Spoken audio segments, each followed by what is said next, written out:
Beneath the Solent, oyster reefs used to cover large parts of our coastline, but in recent years they've come really close to disappearing due to factors like overfishing, pollution and habitat loss. But there is some hope. Volunteers are coming together to help bring them back one oyster at a time. And for many of the volunteers here, the work is about more than conservation. In this episode of Love Helping Outdoors, you'll be joining me at the Institute for Marine Sciences for an oyster cleaning event. The day was hosted by the Solent Seascape Project, and I'll be working in the lab alongside volunteers as we scrub oysters and remove other sea creatures from their shells. Did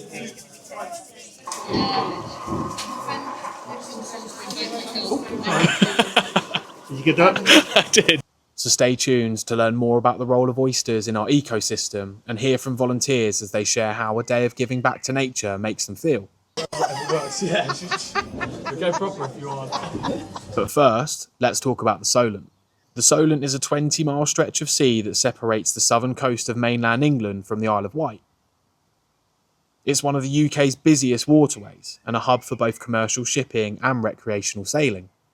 After years and years of increased traffic and fishing, the Solent is experiencing a severe environmental crisis. Research is finding its unique ecosystem is now being pushed to breaking point. But what can oysters do for the situation? So the reason that oysters are so important, we usually talk about dividing into two groups. So firstly, it's water quality. The oysters draw water through themselves. So we say up to 200 litres a day per oyster. So if you think about thousands and then potentially millions of oysters, that's a hell of a lot of litres of water. When they take the water through, they're removing impurities. That might be pollution, that might be sediment, that might be microplastics. They're taking all of that out of the water and then excreting it and sort of fixing it. So it improves water quality. So the water quality is nicer for other animals, for people using the marine environment, and also water clarity. So that means the water looks clearer, sunlight can penetrate the water for plants like seagrass, help them grow, seaweeds and so on will benefit from that, and basically they had this beneficial effect on the whole ecosystem therefore. And secondly, the second broad area is biodiversity. So as the oysters grow, they fix onto each other and grow larger, and you end up with this kind of three-dimensional structure, and in there's loads of nooks and crannies, and you can get other animals, crabs, lobsters, worms, juvenile eels, all sorts of things living amongst the oysters. So we found so far just in the Solent up to 130 species associated with oysters we've had in cages. So that shows like there's a huge diversity of life that comes associated with those oyster reefs. So again, really good for other species and the environment in general. With the lab full and everyone ready to go, it was time to hear more about what we were doing today. And the reason that you're all here scrubbing oysters in a very bizarre manner is actually because we don't have enough oysters here in the Solent. We have to bring them in, and any time that we bring oysters from a different water body, we have to do our utmost to make sure that we're not introducing anything that isn't a native oyster. So invasive species, diseases, even through native species as well, they can be carriers for other diseases. So we want to kind of set the gold standard for projects around the UK and Europe of how you can do that. And we'll be putting down 20,000 oysters every spring and autumn until that's done as well. So basically creating a population that will hopefully become self-sustaining. After a quick presentation and some demos, it was time to get the oysters out. So you might find some crabs, some periwinkles, you'll probably...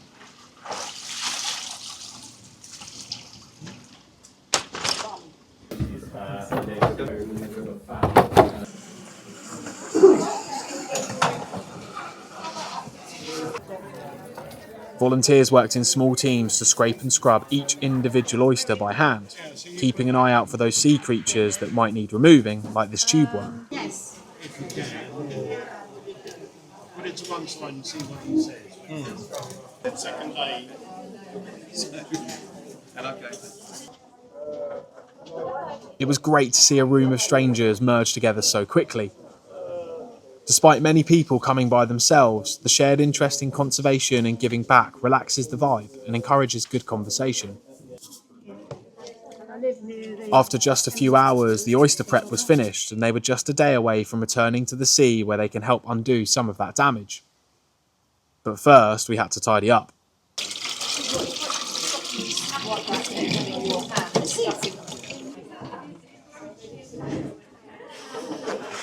Before the afternoon session, we stopped for some lunch and had another ecology talk to learn more about oyster populations. Back in 1970s and 80s, we were taking out 15 million oysters a year, which is, when you see how much 20,000, and it gives you an idea. Each of these oysters will probably, at the sizes, they're probably between 1 and 1.5 million larvae per oyster. Feeling inspired to keep helping the marine ecosystems, we returned to the lab for an afternoon of data collection. That's what you told me. Yeah, so like 0.1. Maybe. Should we stop? 64 mil. No, I'm lying. 21.